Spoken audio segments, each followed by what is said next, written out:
Good morning. Welcome to Business with Apostle Dwayne. Today is a very special occasion. Not only, let me just tell you, this is my 200th video upload across my YouTube channel. That's from the videos I started back in 2016 all the way up till now with the live streams that I've been doing here since June. I've now reached a milestone 200 video uploads. All right. So we're just trekking along. We're going to keep this thing going and we're going to make it do what it do. All right. So this morning, I just want to thank you again for joining me for Business with Apostle Dwayne. Today, we're going to cap off the series that I've been doing on you only get what you negotiate. This is one of the most amazing series I've done of messages that I've ever taught anyone. And the main thing that, let me just say for myself, I didn't even realize through the years how much I had learned about negotiating until, I didn't realize how much the Lord had taught me about negotiating until I began going through this series, because he put me in the car business for over 20 years. And people will, when you see how people react concerning their money, people are more serious about or what they will do for their money. Money to people is life and death. I mean, technically, there are very many people in the world who see everything through the lens of how much they have and how much they can keep and how much you have and stuff like that. And money, or the lack thereof, or how much you have versus someone else, this can bring out the worst in people. And in some people, it can bring out the best in them.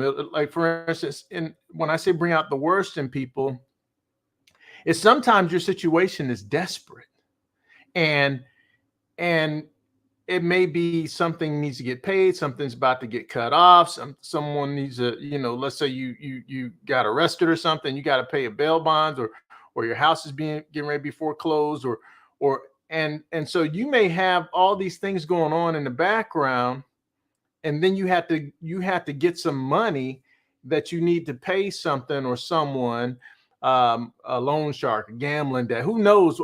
People get in all kinds of trouble concerning money. Okay. And what that does is that puts you in a situation where you may not do what you would normally do. Okay. So like for some people, for the love of money, they throw aside all morals or everything. I just want to make sure I have, and I live a nice life. I can do what I want. And so, so for some people, whatever's going on, how to get money so they can spend or whatever, that becomes more important to them than how they got it. Or actually the having of it becomes more important than how they got it. For those people, that's a low moral bar. They have a low moral bar, and morality to them, it means nothing. They're oblivious to it. It's kind of like a cow watching you drive past in a car or a new bike or one of those little hover things that people ride around on, and you're not really hovering, you're riding on it. But to a cow, they're just going to chew grass and they're going to look at you ride by, and to them, they're completely oblivious to that. Or if you're sitting here, and let's say you're in front of a cage with gorillas in it, and you're having a debate about some high principle of morality, they're going to sit there and look at you as if it doesn't make any sense, because they're completely they're oblivious to it, and they're completely ignorant to it. It makes no sense. They don't even care about that. You have people who in this life, in order to get money and live a life that they want to live, morality to them, they're oblivious to it. It means nothing. To them, it's all about what I have, what I want, the lust of the flesh, lust of the eye, the pride of life. Okay. And so for those people, they have very low moral bar. There's anything that they would do. Then you have other people who are very principled people, who have a moral standard, have a moral compass, and they are keenly aware of right and wrong. And so they know they need money and they need to pay bills and stuff like that. But because they have a high moral compass, there are certain things that they are willing to do and not do when it concerns money. So on one end of the spectrum, you have the high moral compass. And then on the other end of the spectrum, you have the no moral compass people. Okay.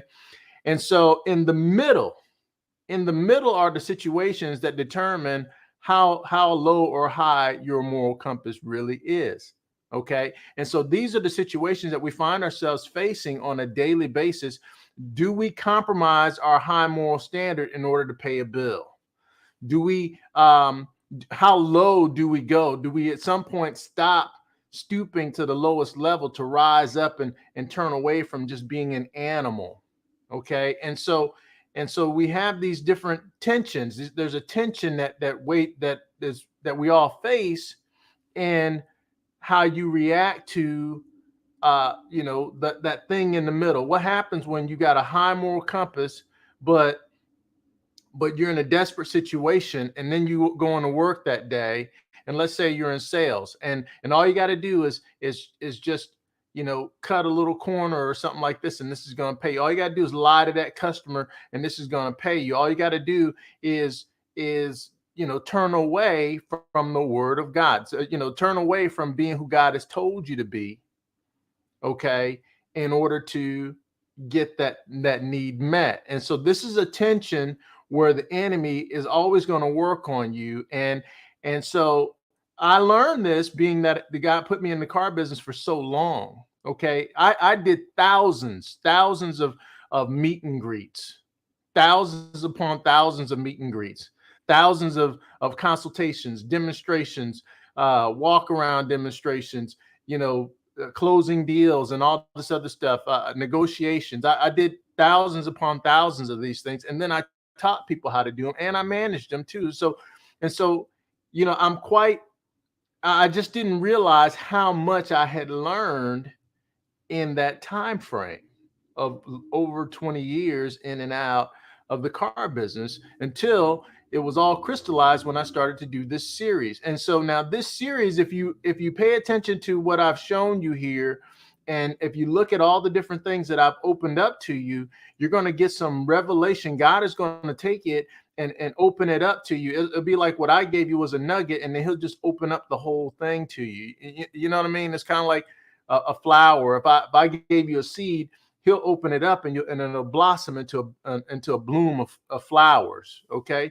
Now, so what we've done is, over the last 6 messages on this subject, or 5 messages over this subject, I started with Abraham, and I was talking to you about Abraham when he bought the gravesite that ended up being a piece of land that he bought in the land of Canaan, when he needed to bury his wife, Sarah.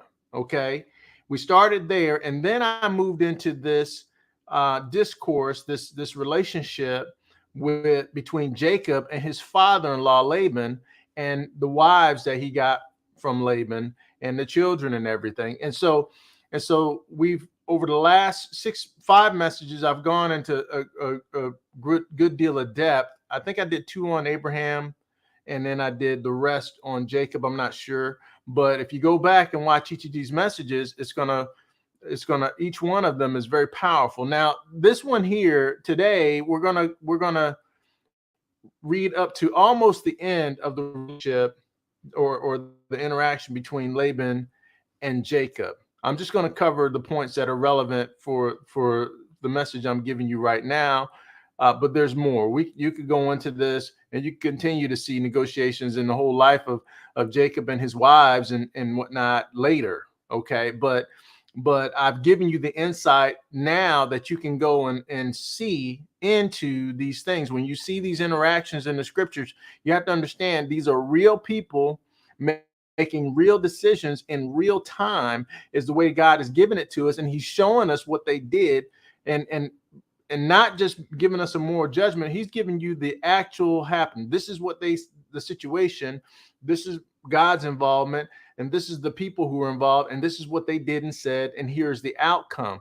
The one of the main reasons that the Bible is so important is that it is the best lens into an unbiased view of the people in a situation. Because when God tells someone to write it down, they're going to write it down in the way he gave it. And the way he gave it is unvarnished. The way he gave it is unbiased. The way he gave it cuts on all sides, cuts the reader, the hearer, the speaker.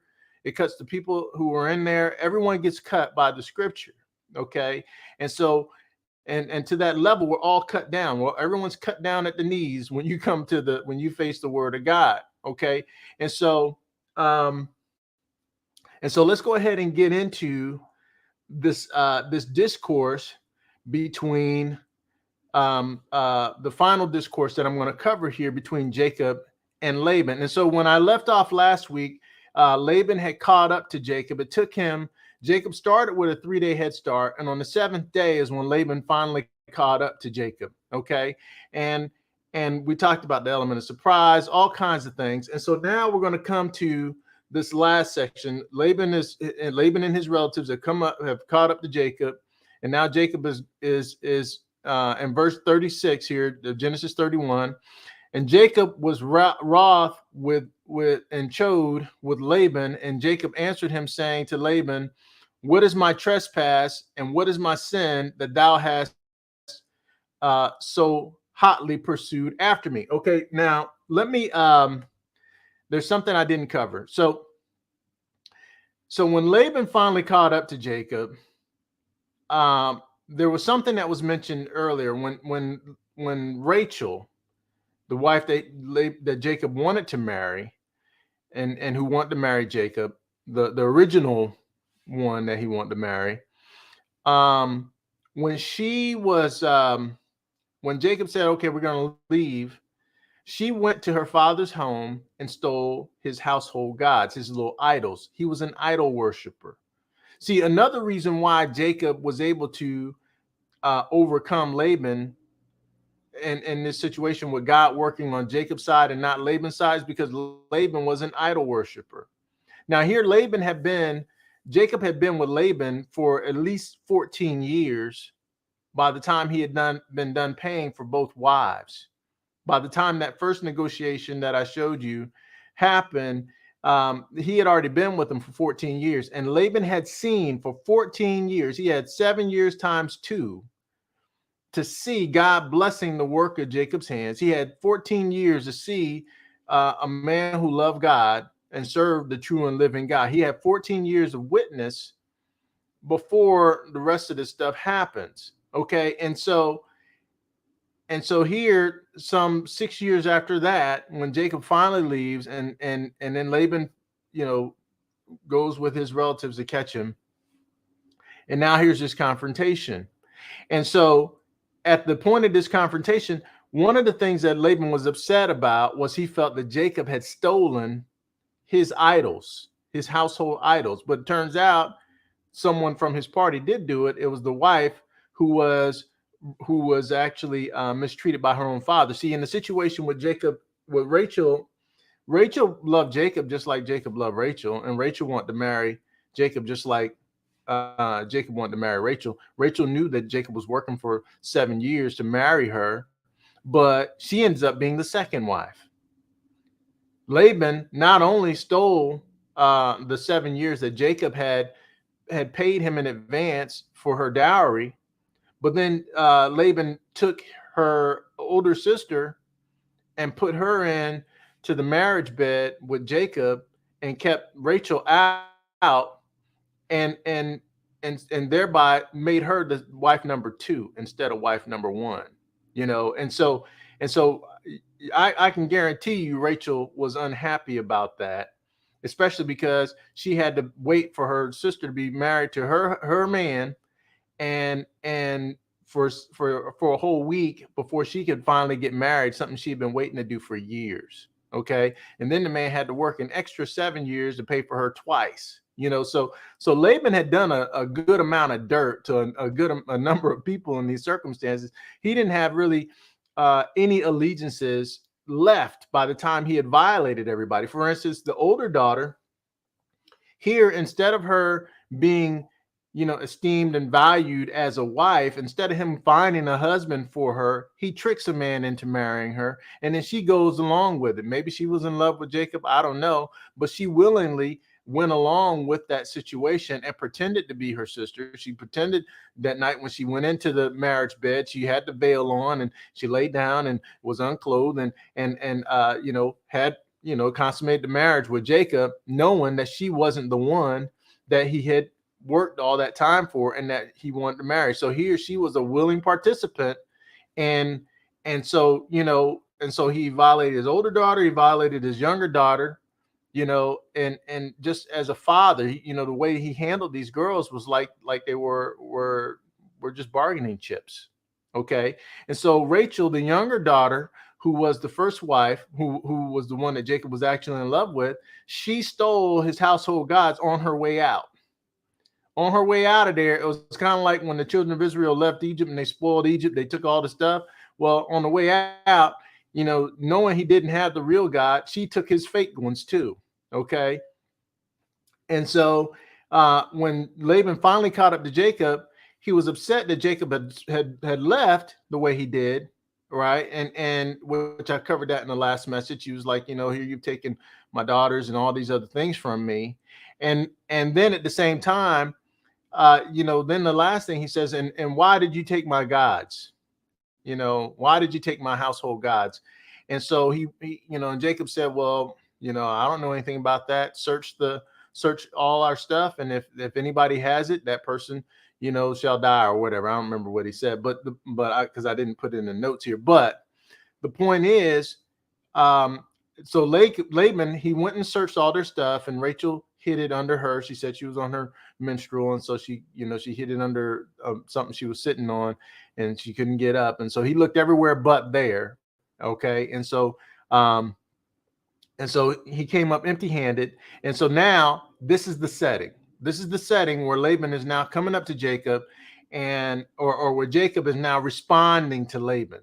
So here Jacob has you don't see anywhere in the story where Jacob confronted Laban about how he had been treated. He didn't.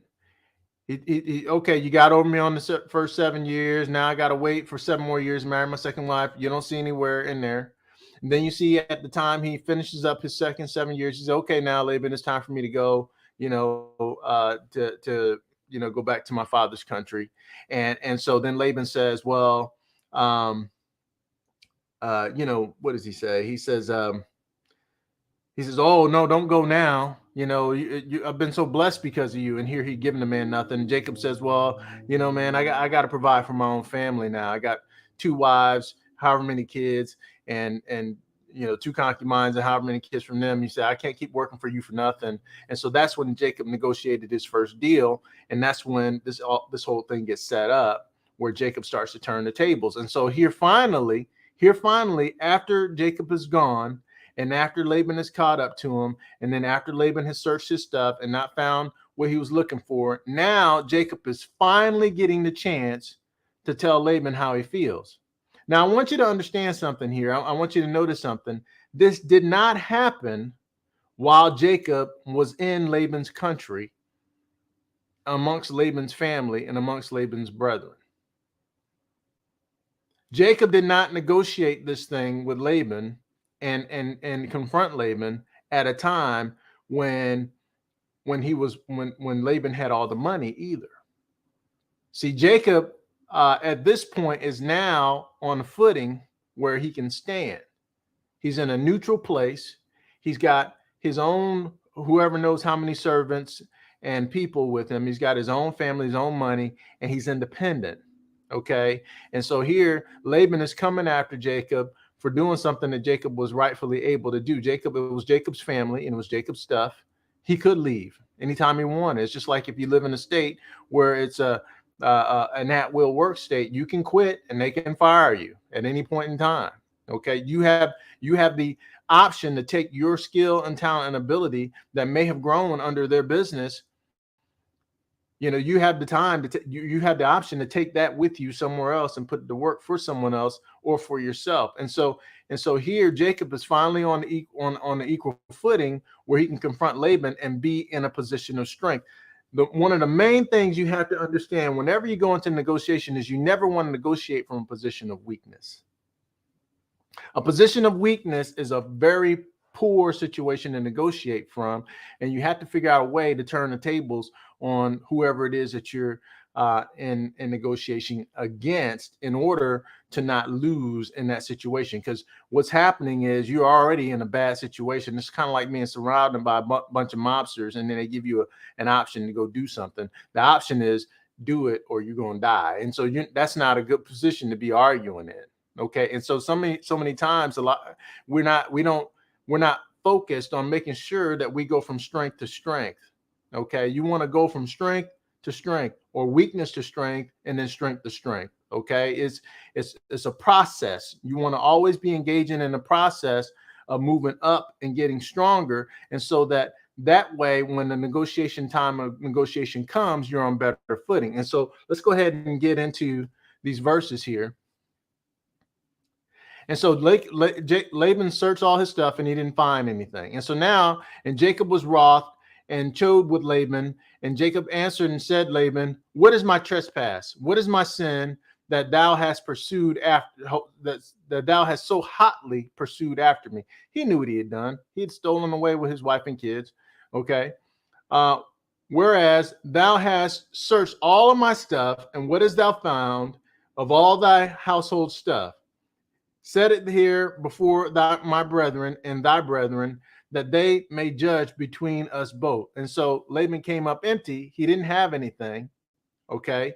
And Jacob is basically, he's just twisting the knife. Okay. Now he goes into his monologue. This 20 years have I been with thee. Thy ewes and thy goats have not cast their young, meaning they didn't have miscarriages. And the rams of thy flock have I not eaten, and I didn't steal any of your stuff. Okay. Oh, by the way, here's where you see the time. It was 20 years, 14 years paying for the wives, 6 years on getting the money for his own household. So he's almost at 21 years being in relationship with Laban. Okay. All right. And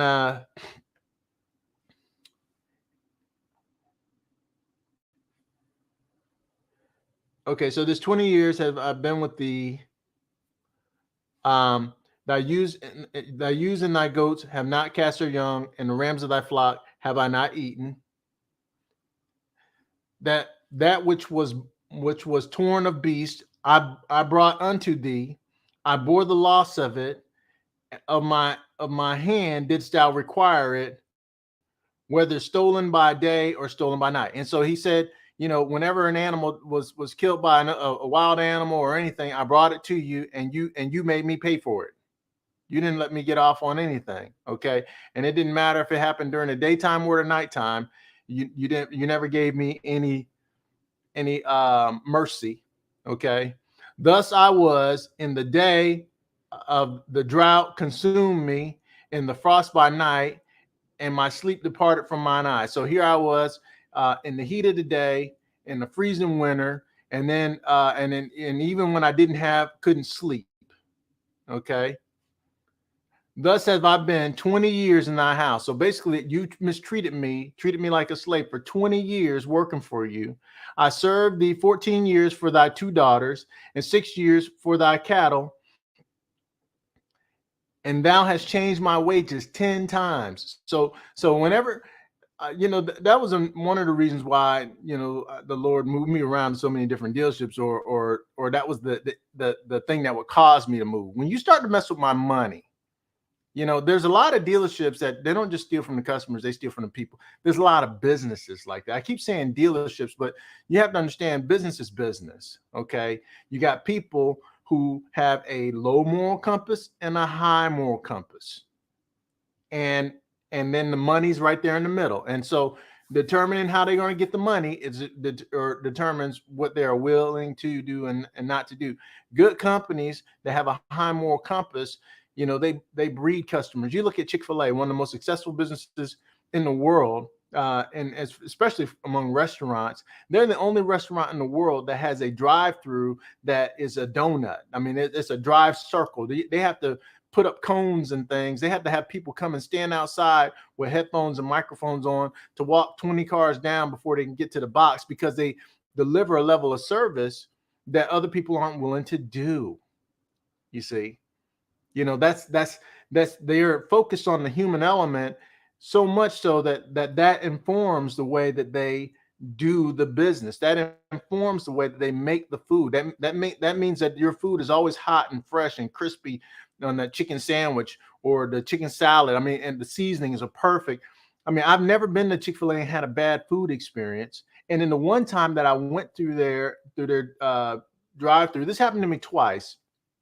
And years ago in the Chick-fil-A, only twice was my order ever messed up. And then the way they handled it, like one time I went through the line, they gave me the wrong thing. And I went back to the box and said, hey, you gave me the wrong thing. And they said, okay, no worries, tell me what your order is. And I pulled around to the window, and then they handed me what I had paid for. And I went to hand them back the other bag. They said, nah, keep it.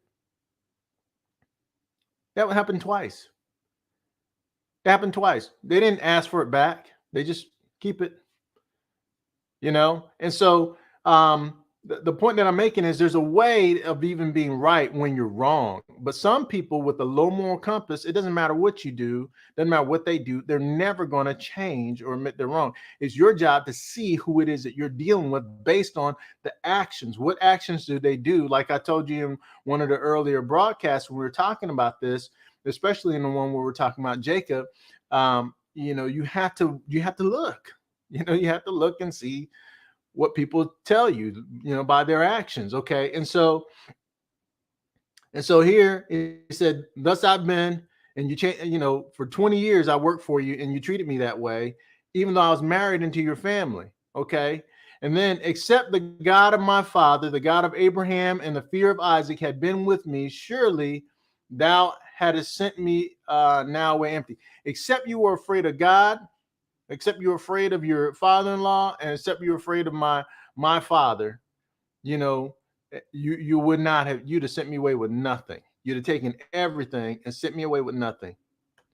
And right here, so God had seen my affliction and the labor of my hands and rebuked thee yesternight. And so in the discourse, one of the things that Laban slipped up, he made a bad move. And that he in the negotiation, he disclosed something to Jacob that he shouldn't have, but he couldn't help it. God probably made him tell him that God warned me not to say anything to you. Okay. And so right here, Jacob knows, okay, now I know God's got my back, because not only has God spoken to me, but God spoke to him. When you are right and you're moving, and if it's in God's timing and you're dealing with an enemy, depending on the circumstance, he'll talk to them too. Okay. And so the thing is, you want to make sure that if your heart is focused on the things of God, if you care about the things of God, he'll care about the things that you care about. I mean, he cares about everything about you, but there's only certain people he gets involved with. And that's the people who make him a priority, and the things that are important to him a priority. All right. And so here, now Jacob knows he's on good standing. He knows he's on solid ground. He's rebuked Laban finally for all the years of mistreatment. Okay. And so then let me show you what happens. Now Laban knows, one, that he was beaten, and he knows that the person he's facing has superior strength than him, at least equal, if not superior. Okay. And he's not on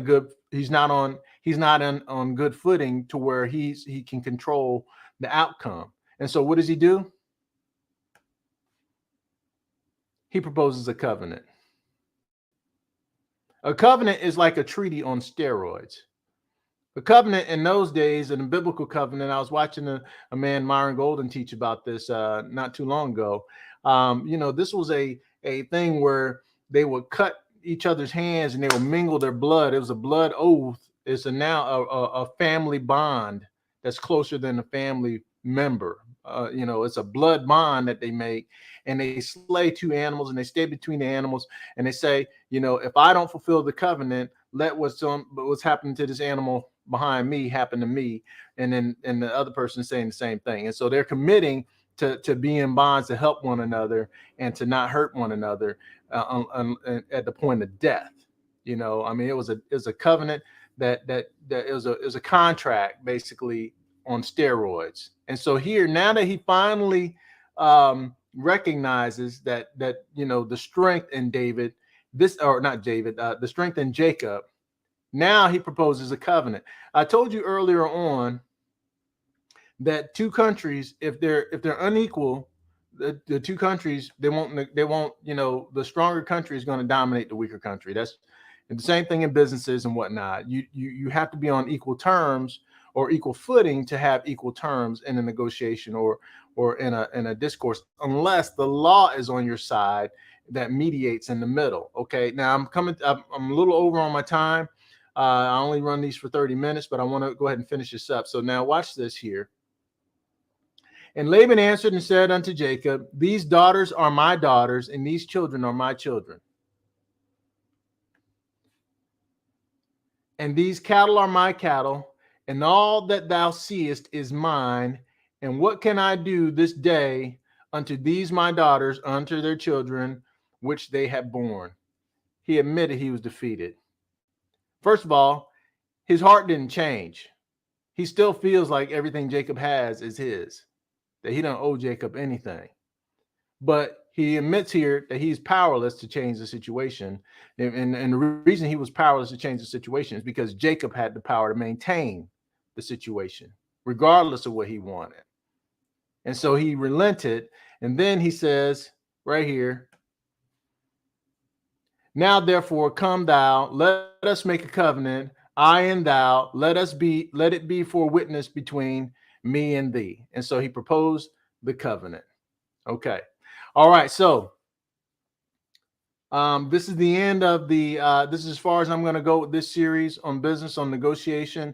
I may cover this again later at a different time, but this is a wealth of information for you to understand on negotiation tactics and just the whole thing about the human aspects of negotiation and positioning and things like this. This is very important. If you're going to be in business, you got to know how to negotiate. You got to know how to read contracts. This is just part of doing business. It's closing the deal. And I mean, there's just a lot to it. And if you are blind or ignorant or whatever, you're going to lose. Okay. You got to open your eyes and really become a student of negotiation. And the better you are at that, it's going to help you keep you from committing yourself into a situation where you're put yourself in a bad position. Now, just so you know, on the other end, as a business person, anytime someone buys a service from you, you're in, that is a negotiation, and that's a contract. And you want to make sure that you fulfill the service, you exceed the promise. You always under promise and over deliver. If you know it's going to take you an hour, tell them it'll take 2-3 hours and get it done in an hour and a half. Even if you get done late at an hour and a half, you've exceeded, or you've cut down the time that you promised by half, more than half. They're going to be overwhelmed by that. If they agreed to 4 hours and then you get it done in 1 or 2, and you just, hook them up with that extra time, that is a blessing to them. You could have still got it done in 1 and given it to them in 4. That's up to you. Certain things you hold to yourself as far as your intellectual property, how much time it actually takes you to do something and how much your actual cost is. These are things that you hold on to for yourself and you keep in your own pocket. Okay. But in any case, you want to make sure that you fulfill whatever you promise. You overdo it. Okay. Then you'll never have anything to worry about when it comes to your reputation. Okay. So this is Apostle Dwayne. I'm signing out now for Business with Apostle Dwayne. And I'm getting ready to go into next. I'm going into Your Money with Apostle Dwayne right after this. Okay, so I'll see you next time, and tune in there.